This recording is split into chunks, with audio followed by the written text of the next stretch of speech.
Oh, haven't you seen the economy of late? It's crazy. Stuff that used to cost, well, a real register of cost is the chicken parma. When you go to the pub, a chicken parma used to be 22, 23 bucks. Now it's hard to get one under 30. Translate that into the event space, and costs have gone up. After a couple of years tough of COVID, a lot of venues put their prices up. A lot of catering is more expensive. There's so many things that are much more expensive now, and it's really hard to increase our money. So increase our registration costs. So how do we make sure we make money? Because if you don't make money, it's just not viable. It's not going to happen. Welcome to the Making Events Awesome live stream. My name is Warwick Merry, triple certified award-winning U-Butte whiz bang host, presenter, dude. And even though today I am, in fact, wearing this delightful Zoom t-shirt, I'm not sponsored by them. I'm not paid by them. They did give me a free t-shirt, though. That's one of the ways that you can make things cheaper is going virtual. But we'll talk about that in a sec. There's some really obvious things that you can do to reduce your costs. Well, let's talk about it now. One is going virtual. You don't have all the expenses of the physicality of some of those face-to-face conferences. And it's a different experience. There's no doubt about it. So for some people, it's not an option, but for others, it is. Talking with a couple of my friends in the industry, in bureaus and other event organizers, what they've said to me is there's some big companies who are like, with a tight economy, it doesn't feel right to have great big celebratory kind of events. So they're really cutting back on some of the events that they have. What they may be missing is that opportunity to engage with their prospects, customers, teams, people. You can do some really cool things virtually. And I'm not talking about great big whiz-bang budgets, U-Butte, no worries. There are some stuff that you can do quite simply yourself with just a few little tweaks. For example, you've seen before when I put my little exploding names and stuff coming across, which is all a bit of fun. You can do things by putting up little pictures, etc., across the top. Essentially, there are different ways that you can make it look, how exciting, make it look like that sort of TV broadcast kind of experience. And some of them are very low cost. One of the key things is having someone who can engage and who knows the basics on how do we look down the barrel of the camera, get people excited, do some interactivity kind of stuff so you can engage with people. That's a really great thing you can do virtually. And look, I've got to be honest, one of my clients, they said after we did, in the COVID era, did their award ceremony virtually afterwards, they said, we will never go back to face because virtually we can do it in an hour and a half. We have 95% of our staff turn up versus about 40% of our staff turn up because they're Australia-wide. It's just so much better for us. So there is a time and place for virtual. I'm a big fan of Zoom, even if you're using something bigger like the C-Events of the world and the Events Air, it's underpinned by Zoom. Having said that, Teams, Blue Jeans, whatever, there's so many different options out there. A good friend of mine, Lindsay Lee Hobson, has just run, she's in the process of running her Leadership and Development Summit, and she's doing it in the metaverse, and it's getting some really great responses, and there's some fun things you can do. So there's great ways to engage. Having said that, if you want to go face-to-face, if you need that face-to-face, how do we make that work? Well, one thing you can do is increase your registration. Now, I hear you saying to me, oh my God, we can't do that.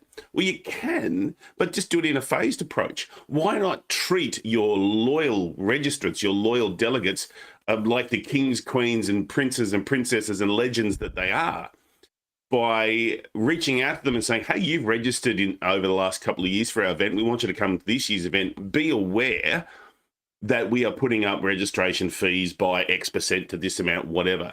As a loyal delegate, you get last year's fee. Just click on this particular link or whatever. So you're creating that loyalty of like, yay, for me, I got a special deal. And you're preparing them for next year where it's going to go up. So it is a delayed approach, but it's a bit of forward planning. So you can start to look at, well, anyone new pays an increased fee, but we're treating our existing delegate base as something special. It's a cool way to sort of make them feel a bit special and increase your prices at the same time. It is hard to increase your prices because people are being more and more subjective about what they go to. I find that this is a good way. You can do it with your clients and suppliers and stuff as well. Maybe not suppliers because you're buying from them, but you know what I mean. Your clients, etc., for other services. So it's a nice phased way of doing it, and it creates that bit of loyalty with them.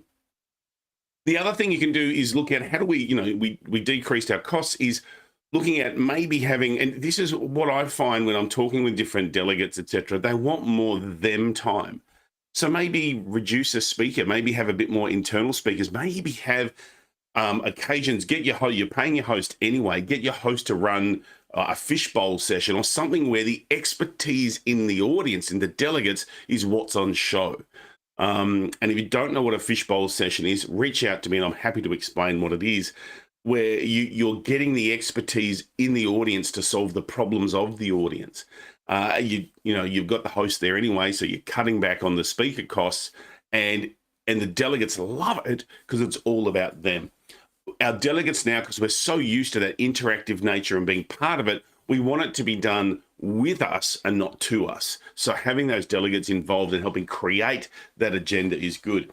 Another thing you can do is have longer breaks. I've got to tell you, the number of events I go to where they have, morning and afternoon tea is only half an hour, yet you've got to get to the toilet, to the next thing, to have a bit of a snack, and it's barely time. So why not have morning and afternoon tea for 45 minutes? It's that real sort of not too small, not too big, just right. Just trying to get that Goldilocks level of, we don't want our break too long because people will get bored and or leave, but we don't want it too short because we need them to be able to engage and have those conversations. Same with your lunch break. Hour's not really long enough. Hour and a half's maybe a bit long, so maybe try an hour. It's just like, how can we do these things to try and look at it, getting great value? I think rather than looking at the cost, it's like, how do we get better value for our delegates? And doing stuff with your breaks is a way of doing it. Yeah, thanks, Danielle. Like it is a great way.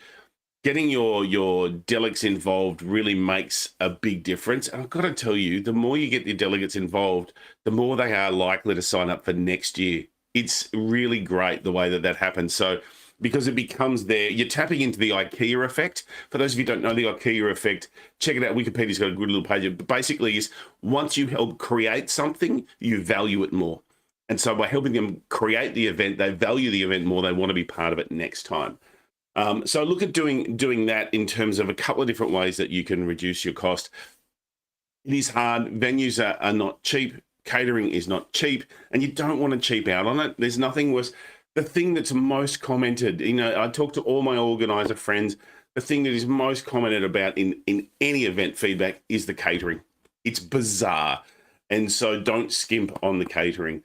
And don't even get me started on special dietary requirements. The number of people who say they're gluten-free yet slam into the scones when there's scones and jam and cream astounds me.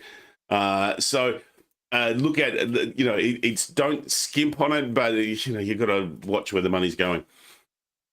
Look at there's other different ways that you can look at reducing your funding as well, and just looking at how can we be a bit creative and use what we've got, use the skills we have within the organization or within our network or our sponsors. Use your sponsors more. Get your sponsors involved in either presenting and train them, have your MC or your event people train them so that it's not a sales pitch. No one wants to hear a sales pitch, but if they're presenting something of value to the industry, having your sponsors do that is also of great value. And in turn, it helps them feel loved as a sponsor. And you might reserve that, as we've done in the past for our platinum and diamond levels, but you could have breakouts for the silvers and the bronzes. Get them involved, and it's a nice way to help sort of reduce the cost. It's a weird world out there. We're trying to do the best we can with everything that we have, and it is possible. As I say, I'm a big fan of online. There's some great stuff that you can do online. Be that it may well be that some of your pre-conference activities can do online to add that extra value to justify an increased price that you might have to do. But having said that, on the face-to-face side, there is some great stuff you can do. If you like this idea and you're looking for other ideas about what you can do, come and join us at Making Events Awesome. That's where you go, makingeventsawesome.com. It's a little group where we get together, talk about different things around events and how we make them awesome. What are the challenges we have? How do we overcome them? Love to have your company, so come and join the group, and it'll be good to see you there.